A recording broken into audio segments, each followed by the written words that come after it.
নমস্কাৰ ছাত্ৰ ছাত্ৰী সকল মই জাহ্নবী দাস আজি তোমালোকৰ বিজ্ঞান বিষয়ৰ চতুৰ্থ অধ্যায় কাৰ্বন আৰু তাৰ যৌগৰ বিষয়ে আলোচনা কৰিম আমি আজি পঢ়িম কাৰ্বন আৰু কাৰ্বনৰ মাজত বন্ধন আহা ছাত্ৰ ছাত্ৰী সকল আমি শিকিবলৈ লওঁ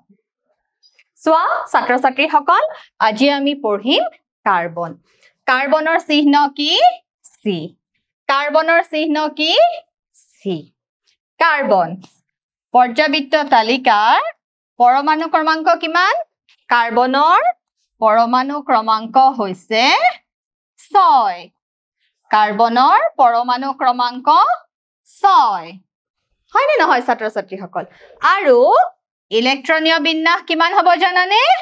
ইলেক্ট্ৰনীয় বিন্যাস হ'ব 2.4 ইলেক্ট্ৰনীয় বিন্যাস হ'ব 2.4 তাৰ মানে কাৰ্বনৰ যোজক কক্ষ বা বাহিৰৰ কক্ষত কিমানটাকৈ ইলেক্ট্ৰন আছে 4টাকৈ ইলেক্ট্ৰন আছে আমি যদি বৰৰ নিয়ম অনুসৰি আমি যদি শক্তি স্তৰ আকো তেনেহলে ই দেখিবলৈ কেনেকুৱা হ'ব প্ৰথম শক্তি স্তৰ বা কে খোলত কেইটাকৈ ইলেক্ট্ৰন থাকিব 2টাকৈ আৰু এল খোলত কেইটাকৈ থাকিব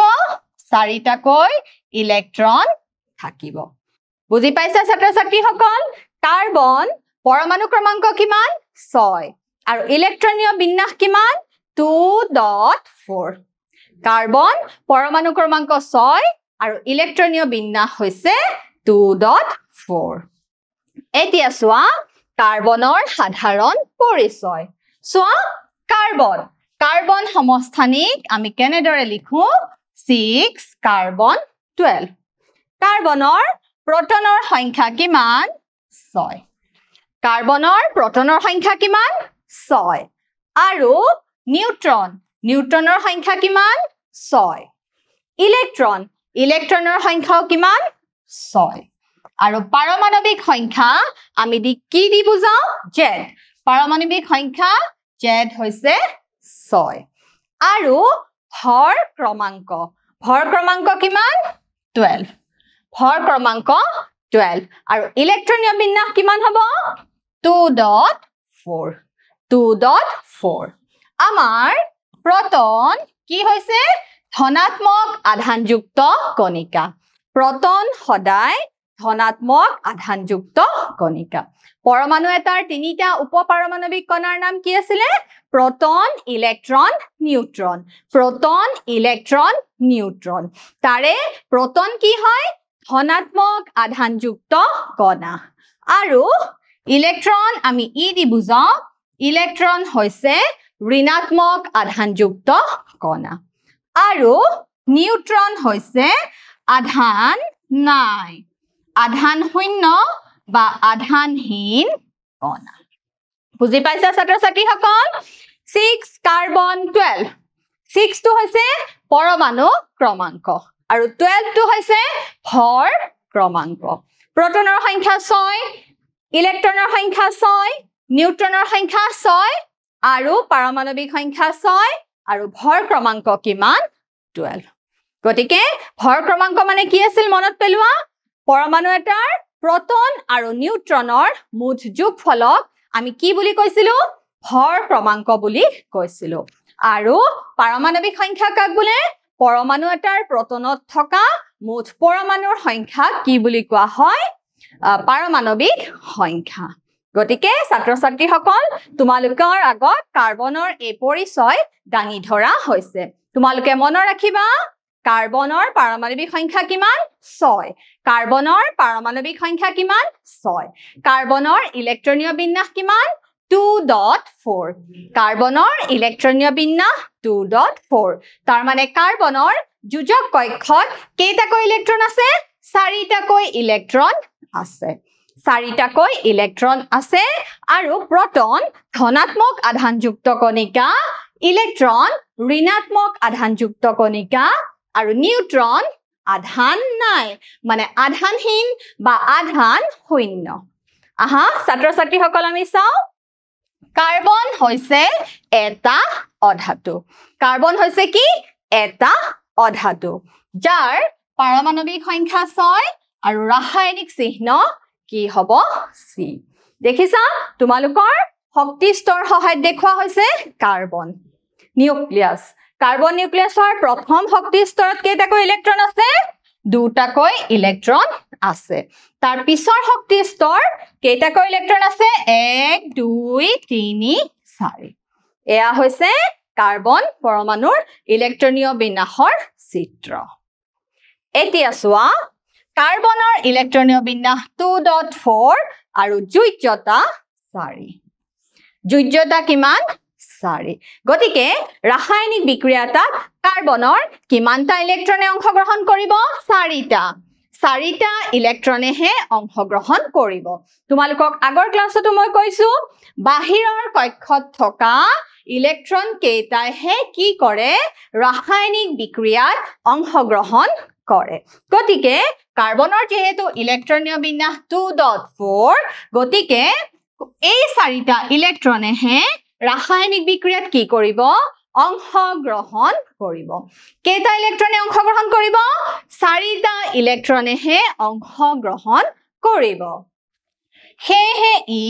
চতুৰ সহযোজী কাৰ্বনৰ যোজ্যতা যেহেতু 4 গতিকে আমি কাৰ্বনক কেনেকুৱা মৌল বুলি কম চতুৰ সহযোজী মৌল বুলি কম চতুৰ সহযোজী সোৱা সকলো জীৱ আৰু বহুতো জড় পদাৰ্থত কি পোৱা যায় কাৰ্বন পোৱা যায় জীৱসমূহতটো কাৰ্বন মৌল পোৱা যায় তাৰ উপৰিও আৰু ক'ত ক'ত পোৱা যায় কিতাপত পোৱা যায় হয়নে আমি জড় পদাৰ্থৰ ক্ষেত্ৰতো কি দেখা পাওঁ কাৰ্বনৰ উপস্থিতি দেখা পাওঁ এতিয়া চোৱা পৃথিৱীৰ খোলাত পোৱা কাৰ্বনৰ পৰিমাণ খনিজ পদাৰ্থৰ ৰূপত 0.02% বা 0.02% আকৌ বায়ুমণ্ডলত কাৰ্বন ডাই অক্সাইডৰ ৰূপত আমি কিমান পাওঁ 0.03% 0.03% হে আমি বায়ুমণ্ডলত পাওঁ বায়ুমণ্ডলত আমি আটাইতকৈ কি গেছ বেছি পাওঁ বায়ুমণ্ডলত আমি আটাইতকৈ নাইট্ৰজেন গেছ বেছি পাওঁ 78% তাৰ পিছতে আমি কি গেছ পাওঁ আমি উশাহত লওঁ যে তাৰ পিছত আমি পাওঁ অক্সিজেন গেছ আৰু কাৰ্বন আমি কিমান শতাংশ পাওঁ 0.03% তোমালোকে এই তথ্যখিনি মনত ৰাখিবা এতিয়া চোৱা সহযোজী বান্ধনী কাৰ্বনত পোৱা যায় কাৰ্বনৰ ক্ষেত্ৰত কি হয় বান্ধনীৰ প্ৰকাৰ কাৰ্বনৰ অণুৰ মাজৰ পৰমাণুৰ মাজৰ আকৰ্ষণ বান্ধনী কেনে ধৰণৰ সহযোজী আৰু সহযোজী মানে হৈছে ভাগ বতৰা শেয়াৰিং তোমালোকে যেনেকে স্কুলত টিফিন শেয়াৰ কৰি খোৱা নে নোখোৱা সেই শেয়াৰিং কাৰ্বনেও কিহৰ শেয়াৰ কৰে ইলেক্ট্ৰন কাৰ্বনে কিহৰ ভাগ বতৰা কৰে জানানে ইলেক্ট্ৰনৰ ভাগ বতৰা কৰে সোৱা কাৰ্বনৰ 3টা ইলেক্ট্ৰন বা বহুৰূপতা পোৱা যায় কাৰ্বনে বিভিন্ন ৰূপত থাকিব পাৰে জানানে নিয়তাকাৰ অনিয়তাকাৰ আৰু এই ৰূপকিটাক আমি কি বুলি কৈছো বহুৰূপ বুলি কৈছো আৰু কাৰ্বনৰ বহুৰূপ বিলাক কি জানানে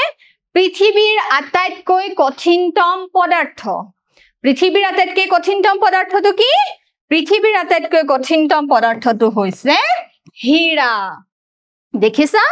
হীৰাও কাৰ্বনে হয় আকৌ আৰু এটা ৰূপ আছে কি জানানে গ্ৰেফাইট তোমালোকে যে পেন্সিলেৰে লিখা দেখিছানে হিউ কি হয় কাৰ্বনে হয় গতিকে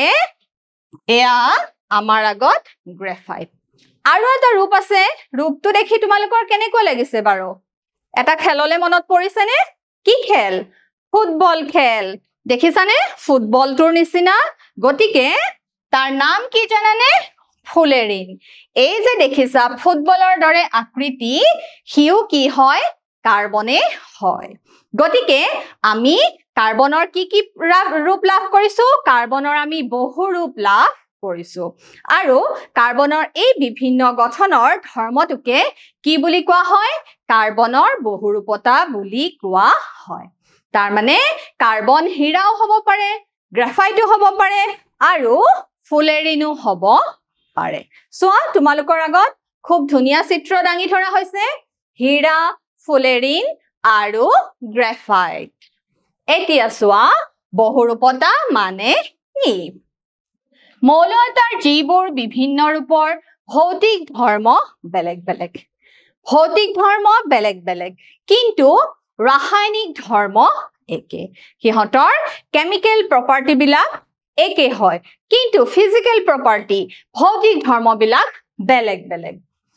কিন্তু ৰাসায়নিক ধৰ্ম একে সেইবোৰক কি বুলি কোৱা হয় মৌলৰ এলট্ৰপ বা বহুৰূপ বুলি কোৱা হয় দেখিছা ছাত্ৰ ছাত্ৰীসকল কাৰ্বনৰ বহুৰূপতা মানে কি মৌল এটাৰ যিবোৰ বিভিন্ন ৰূপৰ ভৌতিক ধৰ্ম বেলেগ বেলেগ কিন্তু ৰাসায়নিক ধৰ্ম একে ৰাসায়নিক ধৰ্ম কিয় একে কাৰণ সিহঁতৰ মৌলটো একেটাই কি হয় কাৰ্বন হয় এতিয়া চোৱা হীৰাৰ গঠন চোৱা হীৰাৰ প্ৰতিটো কাৰ্বন পৰমাণুৱে আন চাৰিটা কাৰ্বন পৰমাণুৰ সৈতে মিলি মনত ৰাখিবা এটা কাৰ্বন পৰমাণুৱে কেইটা কাৰ্বন পৰমাণুৰ লগত মিলিত হয় চাৰিটা কাৰ্বন পৰমাণুৰ লগত মিলিত হয় চাৰিটা কাৰ্বন পৰমাণুৰ সৈতে মিলি এটা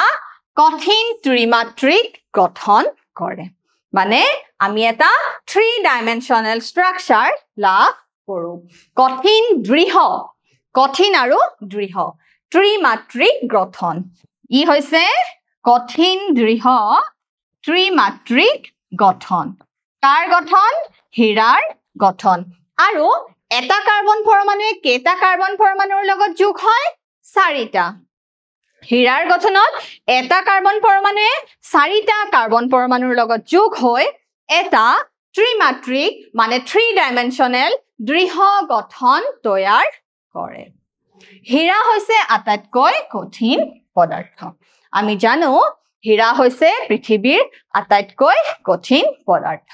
আৰু কাঁচ ভাঙিবলৈ কাঁচ কাটিবলৈ কি ব্যৱহাৰ কৰা হয় জানানে হীৰাৰ ব্যৱহাৰ কৰা হয় দেখিছা পৃথিৱীৰ আটাইতকৈ কঠিনতম পদাৰ্থ ব্যৱহাৰ কৰিবলগীয়া হয় এতিয়া আমি ইয়াত হীৰাৰ গঠন দেখুৱাইছো দেখিছানে হীৰাৰ ত্ৰিমাত্ৰিক গঠন এটা কাৰ্বন পৰমাণু ধৰা এইটো কাৰ্বন পৰমাণু এই কাৰ্বন পৰমাণুটোৱে এটা দুটা তিনটা চাৰিটা দেখিছা এটা কাৰ্বন পৰমাণুৱে কেইটা কাৰ্বন পৰমাণুৰ লগত লগ হৈছে চাৰিটা কাৰ্বন পৰমাণুৰ লগত লগ হৈছে সেইদৰে আমি হীৰাৰ গঠন পাওঁ এতিয়া চোৱা গ্ৰেফাইট এতিয়া আমি কি পঢ়িম গ্ৰেফাইট বিলাক কি হয় মসৃণ আৰু পিছল হয় চোৱা গ্ৰেফাইট মসৃণ আৰু পিছল হয় তোমালোকৰ আগত চিত্ৰ দাঙি ধৰা হৈছে গ্ৰেফাইট মসৃণ আৰু পিছল হয় তাৰ পিছত গ্ৰেফাইটৰ ক্ষেত্ৰত প্ৰতিটো কাৰ্বন পৰমাণু একে সমতলত আন তিনিটা কাৰ্বন পৰমাণুৰ লগত সংযুক্ত হৈ এটা সৰভুজীয় সজ্জা পোৱা যায় সৰভুজীয় সজ্জা এটা কাৰ্বন পৰমাণুৱে কেইটা কাৰ্বন পৰমাণুৰ লগত যোজিত হয় তিনিটা আৰু হীৰাৰ ক্ষেত্ৰত এটা কাৰ্বন পৰমাণুৱে কেইটা কাৰ্বন পৰমাণুৰ লগত জড়িত হৈছিল চাৰিটা গতিকে এইটো এটা আমি কি দেখিছো পাৰ্থক্য দেখিছো হীৰা আৰু গ্ৰেফাইটৰ মাজৰ পাৰ্থক্য হীৰাৰ এটা কাৰ্বন পৰমাণুৱে চাৰিটা কাৰ্বন পৰমাণুৰ লগত যোগ হয় আৰু গ্ৰেফাইটে এটা কাৰ্বন পৰমাণুৱে তিনিটা কাৰ্বন পৰমাণুৰ লগত যোগ হয় হয় এটা সৰভুজীয় সজ্জা আমি লাভ কৰো ইয়াত এডাল দ্বি বান্ধনিৰ দ্বাৰা কাৰ্বনৰ যোজ্যতা পূৰণ হয় আৰু গ্ৰেফাইট বিদ্যুতৰ ভাল পৰিবাহী কিন্তু হীৰা বিদ্যুতৰ কুপৰিবাহী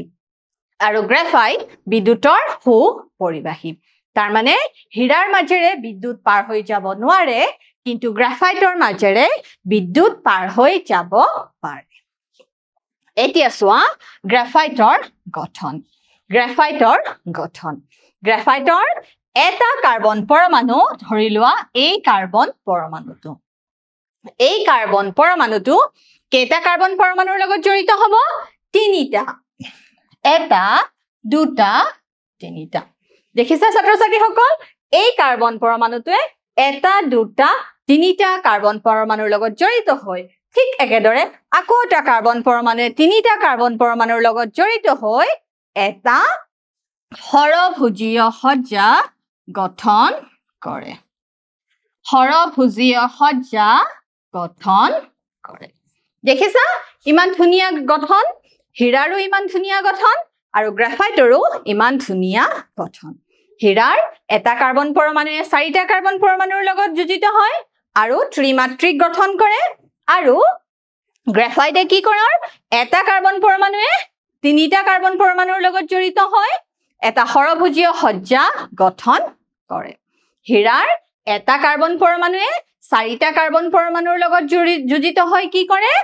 এটা ত্ৰিমাত্ৰিক কঠিন সজ্জা গঠন কৰে আৰু গ্ৰাফাইটৰ এটা কাৰ্বন পৰমাণুৱে তিনিটা কাৰ্বন পৰমাণুৰ লগত লগ হৈ কি সজ্জা গঠন কৰে হৰভুজীয় সজ্জা গঠন কৰে গতিকে ছাত্ৰ ছাত্ৰীসকল তোমালোকে এতিয়া হীৰা আৰু গ্ৰাফাইটৰ মাজৰ পাৰ্থক্য ক'ব পাৰিবা হীৰা আৰু গ্ৰাফাইটৰ মাজৰ পাৰ্থক্য কি হীৰা বিদ্যুতৰ কুপৰিবাহী বা অপৰিবাহী আৰু গ্ৰাফাইট বিদ্যুতৰ সুপৰিবাহী তাৰ মানে হীৰাৰ মাজেৰে বিদ্যুৎ পাৰ হ'ব নোৱাৰে আৰু গ্ৰাফাইটৰ মাজেৰে বিদ্যুৎ পাৰ হৈ যাব পাৰে হীৰাৰ এটা কাৰ্বন পৰমাণুৱে চাৰিটা কাৰ্বন পৰমাণুৰ লগত লগ হৈ ত্ৰিমাত্ৰিক দৃঢ় গঠন কৰে আকৌ গ্ৰাফাইটে কি কৰে গ্ৰাফাইটৰ এটা কাৰ্বন পৰমাণুৱে তিনিটা কাৰ্বন পৰমাণুৰ লগত লগ হৈ হৰভুজীয় সজ্জা গঠন কৰে এতিয়া চোৱা উদাহৰণ পেন্সিলৰ দাগটো চোৱা পেন্সিলৰ দাগটো গ্ৰাফাইটৰ দ্বাৰা তৈয়াৰ কৰা হয় পেন্সিলৰ দাগটো কিহৰ দ্বাৰা তৈয়াৰ কৰা হয় গ্ৰাফাইটৰ দ্বাৰা তৈয়াৰ কৰা হয় এতিয়া আমি পঢ়িম ফুলেৰিন ফুলেৰিনো হৈছে কাৰ্বনৰ বহুৰূপ আৰু ফুলেৰিনৰ আকৃতি কেনেকুৱা ধৰণৰ ফুলেৰিনৰ আকৃতি ফুটবলৰ দৰে চোৱা প্ৰথমে কাৰ্বন 60 হিচাপে চিনাক্ত কৰা হৈছিল প্ৰথমে কাৰ্বন 60 হিচাপে চিনাক্ত কৰা হৈছিল আৰু ইয়াত কাৰ্বন পৰমাণুবোৰ এটা ফুটবলৰ আকৃতিত সজোৱা থাকে ইয়াত কাৰ্বন পৰমাণুবোৰ কিহৰ আকৃতিত সজোৱা থাকে ফুটবলৰ আকৃতিত সজোৱা থাকে এতিয়া চোৱা আমেৰিকান স্থাপত্যবিদ বাকমিনষ্টাৰ ফুলাৰ আমেৰিকান স্থাপত্যবিদ বাকমিনষ্টাৰ ফুলাৰে এটা গম্বুজ আকৃতিৰ দৰে ফুলেৰিনৰ কি কৰিছিল আৱিষ্কাৰ কৰিছিল আৰু তেওঁৰ নাম অনুসৰি ইয়াৰ নাম কি ৰাখা হৈছে ফুলেৰিন ৰাখা হৈছে বাকমিনষ্টাৰ ফুলাৰে তৈয়াৰ কৰা গম্বুজ আকৃতিৰ দৰে হোৱা বাবে এই গঠনটোৰ নাম হৈছে ফুলেৰিন এই গঠনটোৰ নাম হৈছে ফুলেৰিন গতিকে তোমালোকে মনত ৰাখিবা ফুলেৰিন কাৰ্বনৰ বহুৰূপ ফুলেৰিন কাৰ্বনৰ বহুৰূপ কোনে আৱিষ্কাৰ কৰিছিল আমেৰিকান স্থাপত্যবিদ বাকমিনষ্টাৰ ফুলেৰিন আমেৰিকান স্থাপত্যবিদ বাকমিনষ্টাৰ ফুলেৰিন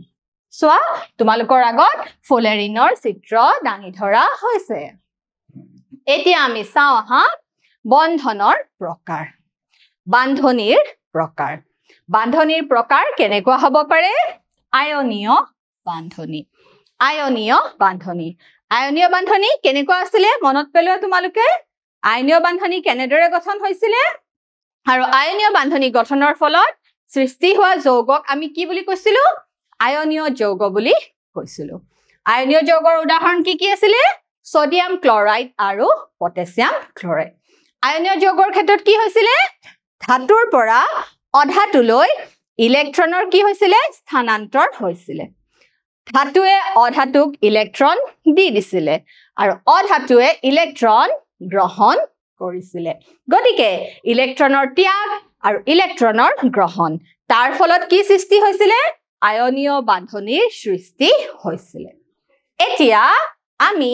পঢ়িম সহযোজী বান্ধনী আৰু সহযোজী বান্ধনী কেনেদৰে সৃষ্টি হয় ইলেক্ট্ৰনৰ ভাগ বতৰাৰ দ্বাৰা শেয়াৰিং ইলেক্ট্ৰনৰ ভাগ বতৰাৰ দ্বাৰা সো সহযোজী বান্ধনী কোন কোন ক্ষেত্ৰত দেখা যায় হাইড্ৰোজেন ক্লোৰিন নাইট্ৰোজেন মিথেন তাৰ মানে আমি দেখিছো ইয়াৰ পৰা আমি দেখিছো সহযোজী বান্ধনী হ'ব লাগিলে কি হ'ব লাগিব অধাতু আৰু অধাতু আৰু অধাতুৰ মাজত কি বান্ধনীৰ সৃষ্টি হ'ব সহযোজী বান্ধনীৰ সৃষ্টি হ'ব হাইড্ৰোজেন হাইড্ৰোজেন কি সৃষ্টি হ'ব হাইড্ৰোজেন পৰমাণু লগ হৈ হাইড্ৰোজেন অণুৰ সৃষ্টি হ'ব নাইট্ৰোজেন পৰমাণু লগ হৈ কি হ'ব নাইট্ৰোজেন অণুৰ সৃষ্টি হ'ব আৰু এই যে বান্ধনী দেখিছা এই বান্ধনীক আমি কি বুলি কম সহযোজী বান্ধনী কি বুলি কম সহযোজী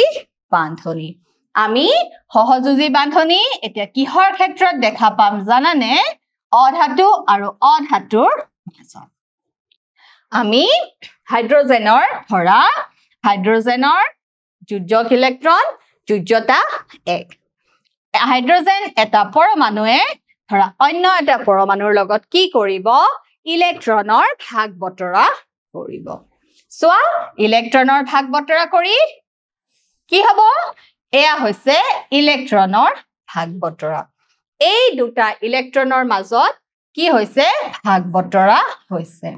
ভাগ বতৰা হৈ যি বান্ধনীৰ সৃষ্টি হৈছে এই বান্ধনীক আমি কি বুলি কম সহযোজী বান্ধনী দেখিছা ইলেক্ট্ৰনৰ ভাগ বতৰা হৈছে আমি যদি অন্য এটা যৌগ লওঁ ধৰা মিথেন CH4 ইয়াৰ নাম কি মিথেন দেখিছা ইয়াৰ নাম কি মিথেন কাৰ্বন আৰু হাইড্ৰোজেন লগ হৈ কি সৃষ্টি হৈছে মিথেন কাৰ্বনৰ বাহিৰত কেইটা ইলেক্ট্ৰন থাকে 4টা ইলেক্ট্ৰন থাকে কাৰণ কাৰ্বন 12 হয় কাৰ্বনৰ পৰমাণু ক্ৰমাংক কিমান হয় 6 আৰু ইলেক্ট্ৰনীয় বিন্যাস কিমান হ'ব 2.4 গতিকে আমি এই 4টা ইলেক্ট্ৰন লম কাৰ্বনৰ চাৰিওফালে আমি কেইটা ইলেক্ট্ৰন দিছো 4টা ইলেক্ট্ৰন দিছো গতিকে কাৰ্বনৰ চাৰিওটা ইলেক্ট্ৰনে কি কৰিব ইলেক্ট্ৰনৰ ভাগ বতৰা কৰিব ভাগ বতৰা কৰি ওচৰৰ সম্ভ্ৰান্ত গেছৰ সুস্থিৰ ইলেক্ট্ৰনীয় সজ্জা লাভ কৰিবলৈ চেষ্টা কৰিব আৰু 4টা ইলেক্ট্ৰন কৰ পৰা ল'ব হাইড্ৰোজেনৰ পৰা ল'ব হাইড্ৰোজেনৰ এটা ইলেক্ট্ৰন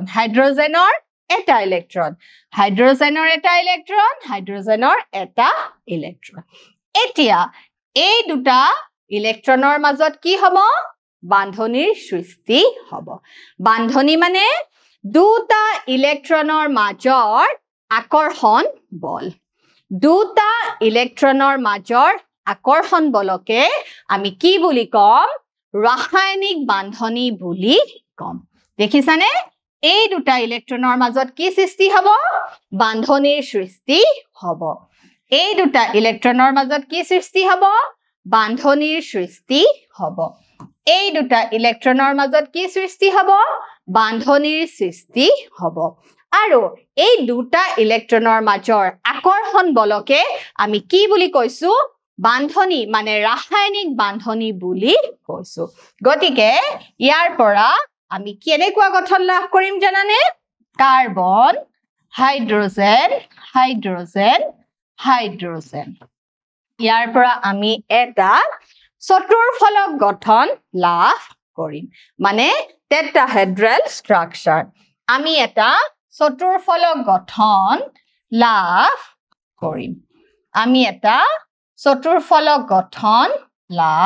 কৰিম গতিকে এয়া হৈছে মিথেনৰ গঠন আমি এটা টেট্ৰাহেড্ৰেল চতুৰ্ফলক গঠন লাভ কৰিম কাৰ লাভ কৰিম মিথেনৰ লাভ কৰিম আৰু এই গঠন কেনেদৰে সম্ভৱ হৈছে ইলেক্ট্ৰনৰ ভাগ বতৰাৰ দ্বাৰা গতিকে ইলেক্ট্ৰনৰ ভাগ বতৰাৰ ফলত যি বান্ধনী সৃষ্টি হয় সেই বান্ধনীক আমি কম সহযোজী বান্ধনী আৰু সহযোজী বান্ধনীৰ সৃষ্টি হোৱা যৌগবোৰক আমি কি বুলি কম জানানে সহযোজী যৌগ বুলি কম গতিকে মিথেন এটা কি যৌগ সহযোজী যৌগ মিথেন এটা কি যৌগ সহযোজী যৌগ আহা ছাত্ৰ ছাত্ৰীসকল আমি এতিয়া চাওঁ আয়নিক বন্ধন আৰু সহযোজী বন্ধনৰ মাজৰ পাৰ্থক্য চোৱা আয়নিক বন্ধন হৈছে দুটা অসদৃশ পৰমাণু যেনে ধাতু আৰু অধাতুৰ মাজৰ হোৱা আকৰ্ষণ বল আৰু এই ৰাসায়নিক বন্ধন যত এটা পৰমাণুৰ পৰা আনটো পৰমাণুলৈ কিহৰ স্থানান্তৰ হয় ইলেক্ট্ৰনৰ স্থানান্তৰ হয় গতিকে সহযোজী বন্ধনত কি হ'ব এটা পৰমাণু আহি আন এটা পৰমাণুৰ পৰা ইলেক্ট্ৰন লোৱাতকৈ ইলেক্ট্ৰনটো কি কৰে ভাগ বতৰা কৰে সহযোজী বন্ধনত আমি দেখা পাওঁ ইলেক্ট্ৰনৰ ভাগ বতৰা আৰু আয়নিক বন্ধনত আমি দেখা পাওঁ ইলেক্ট্ৰনৰ ত্যাগ আৰু ইলেক্ট্ৰনৰ গ্ৰহণ মানে ইলেক্ট্ৰনৰ ত্যাগ কৰি দিব আৰু ইলেক্ট্ৰন ত্যাগ কৰা ইলেক্ট্ৰনটো অন্য ধাতুটোৱে কি কৰিব গ্ৰহণ কৰিব ধাতুৰ পৰা অধাতুলৈ ইলেক্ট্ৰনৰ স্থানান্তৰ হৈছে আয়নিক বান্ধনী আৰু ইলেক্ট্ৰনৰ ভাগ বতৰা হৈছে সহযোজী বান্ধনী আকৌ ধাতু আৰু অধাতুৰ মাজত আয়নিক বন্ধন গঠন হয় আৰু দুটা অধাতুৰ মাজত সহযোজী বন্ধন গঠন হয় দুটা অধাতু hydrogen hydrogen nitrogen nitrogen carbon hydrogen মানে অধাতু চোৱা অণুৰ কোনো নিৰ্দিষ্ট আকৃতি নাথাকে কাৰণ ইহঁতৰ জালি গঠন থাকে অণুৰ এটা নিৰ্দিষ্ট আকৃতি থাকে যেনেদৰে মই তোমালোকক এতিয়া দেখালো মিথেনৰ আমি কেনেকুৱা ধৰণৰ আকৃতি পাইছো এটা চতুৰ্ফলক বা টেট্ৰাহেড্ৰেল ষ্ট্ৰাকচাৰ লাভ কৰিছো আয়নীয় যৌগবোৰ বিদ্যুৎ আৰু তাপ পৰিবাহিতা কি হয় অধিক হয় আয়নীয় যৌগবোৰে গলিত বা বিগলিত অৱস্থাত কি পৰিবহন কৰিব পাৰে বিদ্যুৎ পৰিবহন কৰিব পাৰে কিন্তু অধাতুবোৰৰ কি হয় কোনো বৈদ্যুতিক পৰিবাহিতা নাই কিন্তু কোনো আহিত কণিকাৰ সৃষ্টি নহয় গতিকে ছাত্ৰ ছাত্ৰীসকল আয়নিক বন্ধন আৰু সহযোজী বন্ধনৰ মাজৰ এইবিলাক কি হৈছে ধৰ্ম বুজি পাইছা ধৰ্ম বা বৈশিষ্ট্য চোৱা আয়নিক বন্ধনৰ কি হয় গলনাঙ্ক খুব বেছি কাৰণ আয়নিক বন্ধনত কি হয় অণুবিলাকৰ মাজৰ আন্তঃস্থিতীয় আকৰ্ষণ বল আন্তঃআণৱিক আকৰ্ষণ বল খুব বেছি হেহে গলনাঙ্ক কি হয় খুব উচ্চ কিন্তু অধাতুৰ মাজৰ কি হয় অণুৰ মাজৰ আকৰ্ষণ বল কম গতিকে ইহঁতৰ গলনাঙ্ক কি হয় কম হয় আৰু আয়নীয় যৌগবোৰ পানীত দ্ৰৱণীয় কেৰাচিন পেট্ৰল ডিজেল আদি দ্ৰাৱকত অদ্ৰৱণীয় আৰু সহযোজী বন্ধনৰ ক্ষেত্ৰত কি হয় পানীত কম দ্ৰৱীভূত হয় চোৱা ৰুম টেম্পাৰেচাৰ কোঠাৰ উষ্ণতাত আয়নীয় যৌগবোৰ কি অৱস্থাত থাকে কঠিন অৱস্থাত থাকে আকৌ সহযোজী বন্ধনত কি হয় কঠিন তৰল বা গেছীয় ৰূপত থাকে কঠিন তৰল বা গেছীয় ৰূপত থাকে এই পাৰ্থক্য মনত ৰাখিবা আয়নীয় যৌগবোৰ ৰুম টেম্পাৰেচাৰ কোঠাৰ উষ্ণতাত সিহঁতে কি অৱস্থাত থাকে কঠিন অৱস্থাত থাকে কিন্তু সহযোজী যৌগবোৰ কি হয় কঠিন জুলীয়া আৰু গেছীয় অৱস্থাত থাকে এতিয়া সোয়া কাৰ্বনৰ বান্ধনী কাৰ্বনৰ পাৰমাণৱিক সংখ্যা 6 আৰু ইলেক্ট্ৰনীয় বিন্যাস 2.4 তোমালোকৰ আগত এই কক্ষৰ চিত্ৰ শক্তি স্তৰ চিত্ৰৰ সৈতে দেখুৱা হৈছে মনত ৰাখিবা ছাত্ৰ ছাত্ৰীসকল বাহিৰৰ খোলাটো সম্পূৰ্ণ কৰিবলৈ কাৰ্বনে হয় 4টা ইলেক্ট্ৰনৰ প্ৰয়োজন গতিকে এই 4টা ইলেক্ট্ৰন কাৰ্বনে কি কৰিব ভাগ বতৰা কৰিব নহয় 4টা ইলেক্ট্ৰন হেৰুৱাব লাগিব যাতে ই সম্ভ্ৰান্ত গেছৰ বিন্যাস লাভ কৰিব পাৰে 4টা ইলেক্ট্ৰন এৰি দিলে এটা C4+ কেটায়ন গঠন হ'ব পাৰে যাৰ ফলত নিউক্লিয়াছত 6টা প্ৰোটন আৰু 2টা ইলেক্ট্ৰন পোৱা যায় আৰু এই প্ৰক্ৰিয়াত তেতিয়া কি হ'ব অধিক শক্তিৰ প্ৰয়োজন হ'ব গতিকে কাৰ্বনে কি কৰে ইয়াৰ আন পৰমাণু বা অন্য মৌলৰ পৰমাণুৰ সৈতে ইলেক্ট্ৰনৰ ভাগ বতৰা কৰে ইলেক্ট্ৰনৰ ভাগ বতৰা কি কৰে অণু গঠন কৰে আৰু তাৰ ফলত সম্ভ্ৰান্ত গেছৰ সুস্থিৰ ইলেক্ট্ৰনীয় বিন্যাস লাভ কৰে আৰু সম্ভ্ৰান্ত গেছৰ সুস্থিৰ ইলেক্ট্ৰনীয় বিন্যাস লাভ কৰে এতিয়া চোৱা বান্ধনীৰ প্ৰকাৰ বান্ধনী আছে এক বান্ধনী হ'ব পাৰে এক বান্ধনী মানে দুটা ইলেক্ট্ৰনৰ মাজৰ আকৰ্ষণ বল দুটা ইলেক্ট্ৰনৰ মাজৰ আকৰ্ষণ বলক আমি কি কৈছো এক বান্ধনী দ্বি বান্ধনী আকৃতি কেনেকুৱা হ'ব এয়া হৈছে দ্বি বান্ধনীত কেইটা ইলেক্ট্ৰনৰ প্ৰয়োজন চাৰিটা ইলেক্ট্ৰনৰ প্ৰয়োজন আৰু ত্ৰিবান্ধনীত কেইটা ইলেক্ট্ৰনৰ প্ৰয়োজন ছটা ইলেক্ট্ৰনৰ প্ৰয়োজন দেখিছা ছাত্ৰ ছাত্ৰীসকল বান্ধনীৰ প্ৰকাৰ মনত ৰাখিবা বান্ধনী তিনি প্ৰকাৰৰ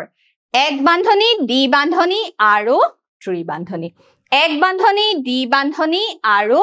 ত্ৰিবান্ধনী আৰু কাৰ্বনে নিজৰ মাজতে বান্ধনীৰ সৃষ্টি কৰি বৃহৎ সংখ্যক অণুৰ সৃষ্টি কৰিব পাৰে চোৱা সহযোজী বান্ধোনৰ উদাহৰণ তোমালোকৰ আগত সহযোজী বান্ধোনৰ কেইটামান উদাহৰণ দাঙি ধৰা হৈছে হাইড্ৰজেন অণু হাইড্ৰজেনৰ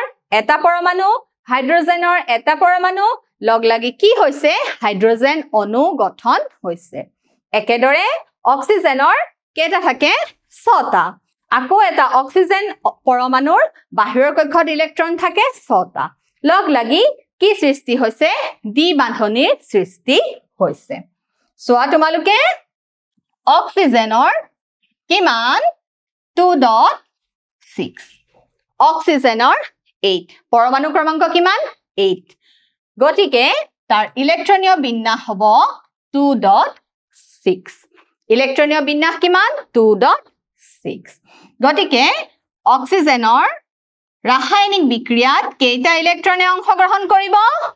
কোৱা ছটা এই ভিতৰৰ দুটা ইলেক্ট্ৰনে নকৰে অকল বাহিৰৰ কক্ষত থকা ছটা ইলেক্ট্ৰনেহে অংশগ্ৰহণ কৰিব এয়া হৈছে অক্সিজেনৰ ইলেক্ট্ৰন বিন্দু গঠনত আকৌ এটা অক্সিজেনৰ কেইটা ইলেক্ট্ৰন দিম আমি 1 2 3 4 5 6 1 2 3 4 5 6 1 2 3 4 5 6 এতিয়া এই 6 ৰ পৰা 8 হ'বলৈ এই 6 ৰ পৰা কি 8 হ'বলৈ সদায় কি কৰে ৰাসায়নিক বিক্ৰিয়াত পৰমাণু এটাই সুস্থিৰ হ'বলৈ বিচাৰে ওচৰৰ সম্ভ্ৰান্ত গেছৰ সুস্থিৰ ইলেক্ট্ৰনীয় সজ্জা লাভ কৰিব বিচাৰে তাৰ মানে এই 6টো কি হৈ যাব বিচাৰে 8 ওচৰ সম্ভ্ৰান্ত গেছ কি নিয়নৰ পাৰমাণৱিক সংখ্যা পৰমাণু ক্ৰমাংক কিমান 10 গতিকে ই 8 হ'বলৈ ইয়াক আৰু কেইটা ইলেক্ট্ৰন লাগিব ইয়াক আৰু দুটা ইলেক্ট্ৰন লাগিব এই 6 লগত আৰু কেইটা ইলেক্ট্ৰন লগ লাগিলে 8টা হ'ব 6 2 8 যদি দুটা ইলেক্ট্ৰন আহি যায় তেতিয়া তাৰ ইলেক্ট্ৰনীয় বিন্যাস কি হৈ যাব সুস্থিৰ হৈ যাব গতিকে ই কি কৰিব দুটা ইলেক্ট্ৰনৰ ভাগ বতৰা কৰিব কাৰ লগত কৰিব অন্য এটা অক্সিজেন পৰমাণুৰ লগত এতিয়া ছটা আছিল নহয় হি দুটা ইলেক্ট্ৰনৰ কি কৰিলে ভাগ বতৰা কৰিলে দেখিছা এটা কেটা হৈ গল 1 2 3 4 5 6 7 8 আকৌ এই অক্সিজেন পৰমাণুটোৰ ইলেক্ট্ৰন কি কৰিলে ভাগ বতৰা কৰিলে এতিয়া এই অক্সিজেনৰ চাৰিওফালেও কেটা ইলেক্ট্ৰন হৈ গল 8টা ইলেক্ট্ৰন হৈ গল আকৌ এই অক্সিজেনৰ চাৰিওফালেও কেটা ইলেক্ট্ৰন হৈ গল 8টা ইলেক্ট্ৰন হৈ গল আৰু ইয়াৰ মাজত কি সৃষ্টি হল বান্ধনীৰ সৃষ্টি হল আৰু এই বান্ধনীক আমি কি বুলি কৈছো দ্বি বান্ধনী এই বান্ধনীক আমি কি বুলি কৈছো দ্বি বান্ধনী দেখিছা ছাত্ৰ ছাত্ৰীসকল অক্সিজেনৰ পৰমাণু আৰু অক্সিজেনৰ পৰমাণু লগ হৈ যি অক্সিজেন অণু সৃষ্টি হৈছে তাৰ মাজত কি বান্ধনী থাকে দ্বি বান্ধনী থাকে তাৰ মাজত কি বান্ধনী থাকে দ্বি